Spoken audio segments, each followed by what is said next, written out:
Voilà, Natacha Helm qui est présente avec nous, mais dans un studio tout juste à côté, donc, et qui reste, cela dit, en direct. Bonjour Natacha Helm. Bonjour à tous nos auditeurs ce matin.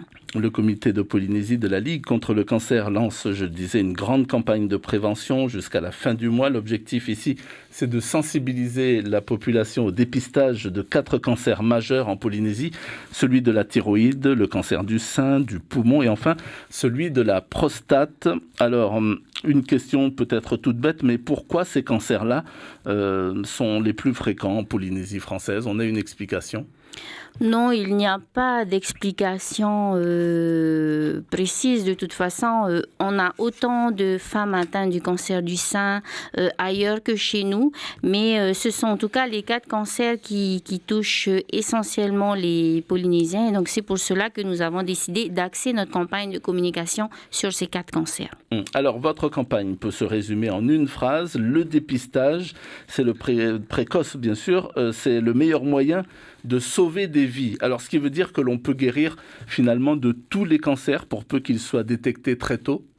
Alors, je ne dirais pas que tous les cancers peuvent être guéris, même détectés très tôt, parce que même sur un cancer du sein, vous pouvez avoir plusieurs types de cancers du sein. Un cancer n'est jamais le même au poumon, la prostate ou autre chose. Ce qui est certain, c'est que de toute façon, un cancer pris à temps, détecté précoce, peut être guéri ou éventuellement peut faire en sorte qu'on peut éviter des traitements très lourds. Et c'est surtout pour cela que l'on axe notre campagne sur la prévention et le dépistage, oui. Alors, à partir de quel âge peut-on ou doit-on se faire dépister?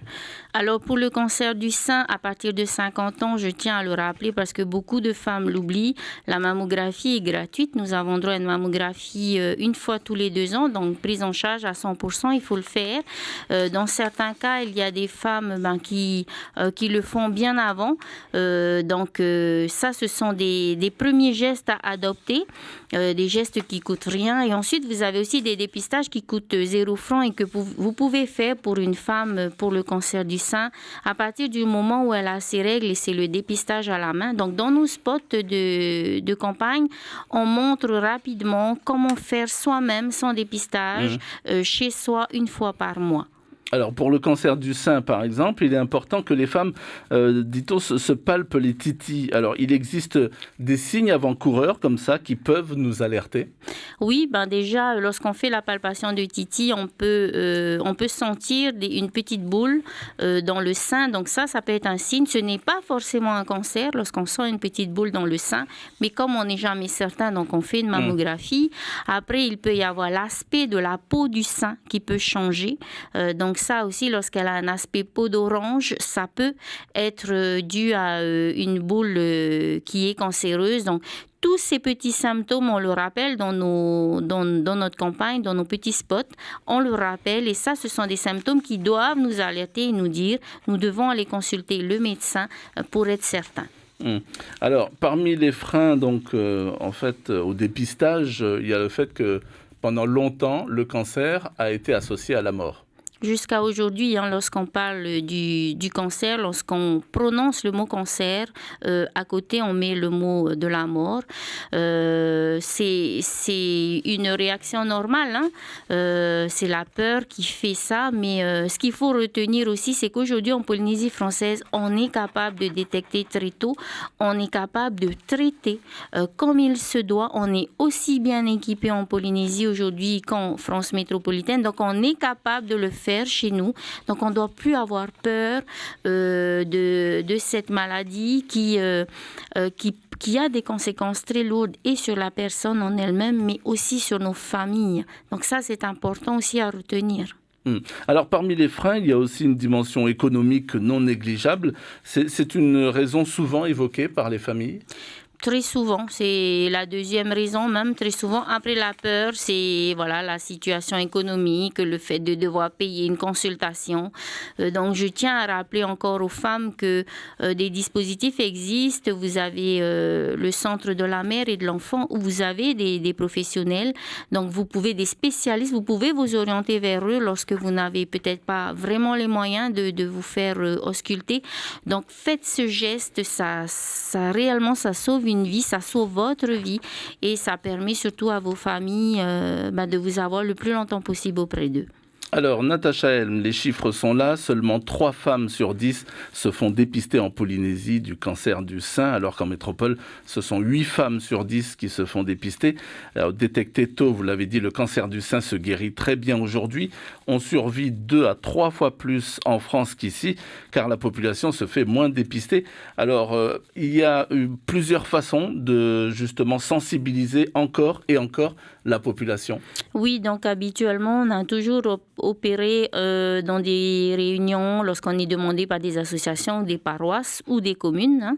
Cette année, malheureusement, avec la crise de la COVID et tout le respect des gestes barrières, on a souhaité changer notre façon de communiquer. Donc, on a opté pour cette communication à la télé, à la radio, parce qu'on souhaite vraiment pouvoir entrer dans les foyers, pouvoir passer le message, ça c'est important.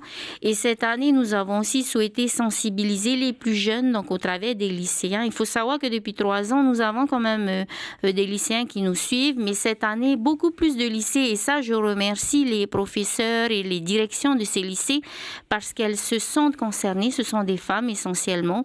Et elles embarquent avec elles leurs élèves.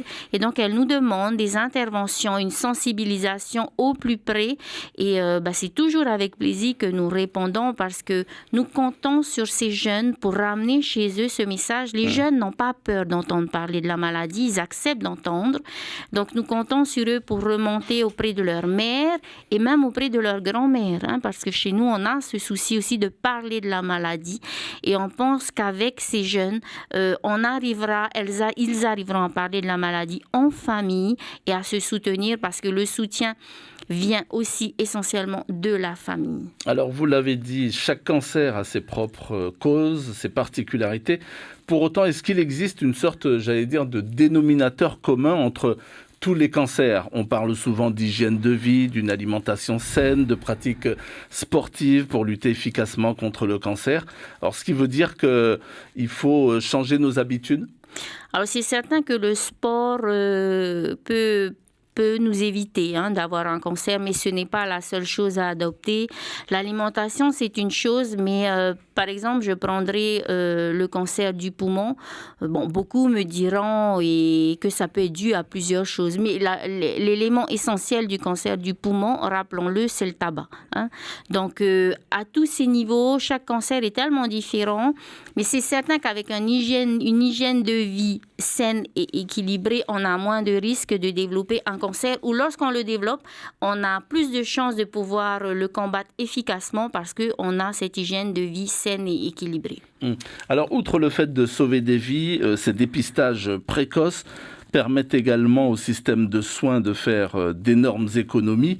Une séance de radiothérapie, il faut le préciser, coûte 105 000 francs.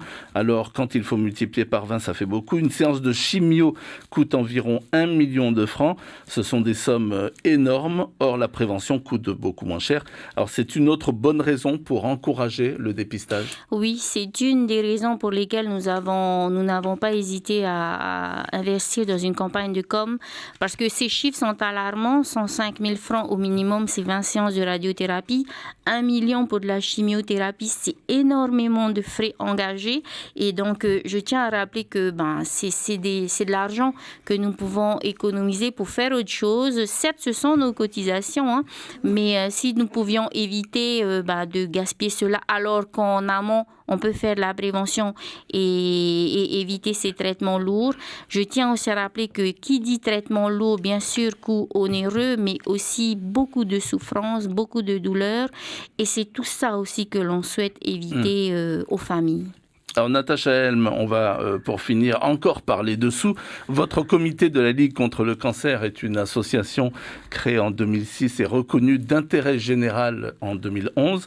Vous fonctionnez en grande partie grâce à des fonds privés. Alors est-ce que l'État, le pays, ne vous aide pas suffisamment ou pourrait faire mieux ? Alors, le pays nous accompagne depuis le début, mais bon, peut-être qu'on se fâchera après moi, mais je le dirai, je pense que le pays pourrait faire mieux. Je tiens quand même à remercier le ministre de la Santé, le docteur Rénal, parce que il a certainement été le seul ministre à nous avoir octroyé quelque chose de beaucoup plus convenable. Peut-être parce qu'il est docteur, donc il y a aussi cette raison, mais je tiens surtout à remercier, bien sûr, nos partenaires publics et à remercier nos partenaires privés. Donc, il y a nos chaînes de télé parce que grâce à vous, nous avons droit à des diffusions sur les télés. Il y a bien sûr tous nos partenaires privés, les entreprises du Fénois qui se mobilisent au travers de leurs employés. Ça aussi, je tiens à le saluer parce que c'est grâce à tous ces petits dons, toutes ces petites mains, tous ces petits gestes que nous arrivons à financer une campagne, que nous arrivons à être au plus près de nos patients parce que nous ne faisons pas que de la campagne d'information, nous les accompagnons, nous sommes avec eux en radiothérapie tous les matins de la semaine, à les accompagner avec un petit café, un biscuit. Ça paraît peu, mais pour ce patient, c'est beaucoup, mais ça engage des coûts. Nous avons des psychologues, donc nous avons une psychologue avec qui nous travaillons. Et tout ça, ce sont des coûts que nous prenons en charge grâce au partenariat de chacun. J'espère sincèrement que cela continuera. J'espère aussi que le pays, mais je peux comprendre qu'on a beaucoup de choses à faire actuellement, mais que le pays restera encore très sensible à cette cause. L'État n'est pas sourd puisque il y a quelques années, on a pu mettre en place un mammographe aux Marquises. Donc, c'est grâce à l'État. Donc voilà, c'est aussi notre travail de rappeler, parce qu'on est là aussi pour revendiquer, et revendiquer, c'est bien sûr aller vers ces partenaires publics et leur rappeler que ces patients ont besoin d'être accompagnés encore plus. Oui, parce que donc vous avez rappelé toutes les charges qui vous incombent, ce qui veut dire très concrètement que vous fonctionnez avec combien ? Quand tout va bien, on peut fonctionner peut-être avec 6-7 millions, mais après il faut vraiment bien gérer son budget parce que des fois ça peut demander beaucoup plus d'argent. Par exemple, cette année, à cause de la Covid, nous avons investi dans des masques que nous avons offerts aux patients qui vont en radiothérapie et en chimio. C'est 1400 masques confectionnés par les élèves d'un lycée, mais les tissus ont été pris en charge. Nous avons les gels hydrauliques, c'est 500 petites bouteilles de gel hydraulique. Grâce à nos partenaires, nous avons pu le mettre en place, mais ça demande toujours des petits coûts. Et tout ça, ça chiffre très vite. Mais voilà, on doit avoir une gestion rigoureuse de nos fonds. Mais encore une fois, merci à nos partenaires, qu'ils soient publics et privés. Et je tiens vraiment à remercier tous les salariés qui se reconnaîtront, les salariés de nos entreprises qui ont décidé tous les mois de mettre une petite pièce, mais leur petite pièce aujourd'hui nous permet de faire une belle campagne. Ce qui veut dire, pour finir, Natacha Helm, qu'il vous faudrait combien pour bien fonctionner, avoir de la marge ? On ne peut pas évaluer les chiffres. Je dirais que si on pouvait avoir peut-être 7-8 millions, ça nous permettrait. Mais aujourd'hui, avec la crise, par exemple, on ne pourra pas faire notre vente de t-shirts parce que d'abord, c'est compliqué de faire venir nos t-shirts. Ensuite, on se voit mal aller dans les foyers et demander encore aux personnes d'acheter nos t-shirts à 1000 francs. Donc, vous voyez, tout ça, ça impacte aussi sur le fonctionnement de la Ligue. Et donc, voilà, je fais appel à toutes les personnes, à tous ces chefs d'entreprise ou ces entreprises. Voilà, nous cherchons des fonds, nous cherchons à pouvoir être encore plus près de nos patients, de les aider encore mieux, parce qu'il y a aussi les Evassan pour lesquels nous sommes très présents. Et donc, ces Evassan, il faut les prendre en charge, il faut les aider. Nous avons aussi les patients dans les îles. Eux aussi, il faut les aider, il faut les accompagner. Ils viennent sur Tahiti, ils sont tous seuls.